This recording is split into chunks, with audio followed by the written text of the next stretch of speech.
What happened to me a year ago? It started with a few misplaced hours and a looming deadline. It was May, that specific time of year when the air still smells like damp earth and cut grass, but the sun is starting to beat down like a hammer, reminding you that summer is just a breath away. But for us at Arkham Prep, summer was just a mirage shimmering on the far side of finals week. Usually, the old Blackwood library with its high dark wood shelves and that faint comforting scent of dust and old paper would lock up tight at 5, the sun still high enough to make the stained glass windows bleed color onto the polished floor. But the principal, a weasel-faced man named Mr. Hanratty, had decreed a special grace period. The library would stay open until midnight, a peace offering to the frantic, caffeine-addled minds of the senior class. My folks' place wasn't far, maybe a 10-minute walk down Willow Street, but there was no quiet there. Only the dull roar of the evening news and the ceaseless, irritating tick of the grandfather clock. So I came to Blackwood. I needed the silence, the holy, sterile quiet you only find in a place built for concentration. That evening, I left the house around 6. The library was still buzzing then, a hive of anxiety, sure, but a hive nonetheless. I found my usual carrel in the farthest corner, next to the towering, mostly unopened reference section, and fell into the rabbit hole of European history, 1789 to 1945. The funny thing about that kind of work, that desperate last-minute cramming, is how it warps time. You look up, and the light streaming in the window has gone from gold to a bruised twilight. I kept my nose pressed to the textbook, turning pages that felt heavy with importance, and when I finally surfaced for air, the glowing digital clock on my phone spat the truth at me. 10 o'clock. A nervous flutter started in my gut. 10 o'clock. I hadn't stayed that late since the school's haunted lock-in event 3 years prior. At 8, there were usually a few stragglers, hunched and miserable, but now, nothing. The silence was complete, thick as a blanket, and somehow wrong. It felt less like quiet and more like a held breath. I only had a few pages left, 10, maybe 15 minutes of work on the French Revolution. Just finish it, I told myself, the voice of pure exhaustion. Then you can bolt. I was tracing a particularly dense paragraph on Napoleon's return from Elba, lost in the text one last time when I heard it, a sound that was a pure, ugly spike in the vast, dead silence. Click, drag, click, drag. It was a footfall, but the rhythm was broken, warped, like someone with a crushed heel was trying to walk on polished stone, limping. It came from the main aisle, beyond the reference section, and then a small, choked cough, a wet sound like someone trying to clear a throat full of sand. All the history I'd memorized, all the preparation, suddenly felt pointless. I snatched my books, they seemed lighter now, unimportant, and scrambled from the carrel, my eyes fixed on the distant main doors. The corridor outside the Blackwood Library is infamous at Arkham Prep. It's too long, too dimly lit by those institutional bulbs that hum and cast sickly yellow light.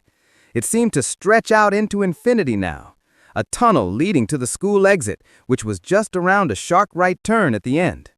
I was moving fast, not quite running, but certainly at a speed that would have earned me a demerit in any other circumstance. I was nearing the corner, almost tasting the cool night air of freedom, when I saw her.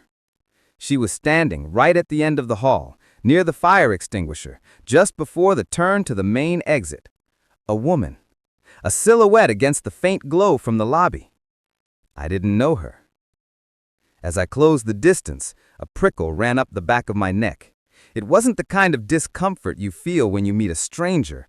It was the deep, wrong feeling of an antenna sensing something toxic. "Who's there?" The words came out thin, reedy, utterly unconvincing. The woman didn't move. She didn't respond. And then, as if the air itself had simply inhaled her, she was gone. Not running, not ducking, just gone, in the span of a single heartbeat. I sucked in a huge, shuddering breath, my chest heaving, and stumbled through the exit door. The street, usually a ribbon of headlight glare and the occasional late-night pedestrian even at this hour, was dead. Completely, unervingly empty. Willow Street was quiet enough to hear the leaves settle on the pavement. The silence again. This time it wasn't calm. It was predatory. I kept my head down, staring at my own feet, trying to keep the panic from boiling over. Exhaustion and a hunger that felt like a hole in my stomach made my legs rubbery. Home, home, home. I just needed to get home. Then, almost there, near the rusted-out mailbox by the O'Malley place, I saw it. A shadow, long, skeletal, and impossibly thin, stretching out over the pavement toward me. And I knew, with the cold, absolute certainty of a man who has looked into the dark and had the dark look back, that there was nothing behind me to cast it. I lifted my head slowly, like my neck was stiff with concrete. And she was there, walking maybe 20 feet ahead of me, the woman from the library corridor. She was wrong. Everything about her was a ragged, dirty mistake. Her clothes were filthy, like old burial shrouds. Her hair was a matted, greasy mess that hung over her shoulders. But it was the way she moved that froze me. Her limbs were twisted, grawled, and she moved with that same awful click-drag gait. It was impossibly slow. I caught up to her too fast. I was practically right behind her, close enough to smell the grave dust and the damp earth scent of her tattered clothes. My gut, the old trustworthy animal instinct that lives deep in the spine, was shrieking at me, "Stop. Do not go near." I stopped dead. I couldn't walk past her. The thought of my back being turned to this walking horror was unbearable. I was marooned, trapped between the need to run and the paralysis of terror. The air around us grew thick and cold, even colder than the library. She stopped too, and then she slowly, agonizingly slowly, pivoted on that broken foot. Her head tilted, the tangled hair obscuring most of her face, but I could see the dark, wet holes where her eyes should be.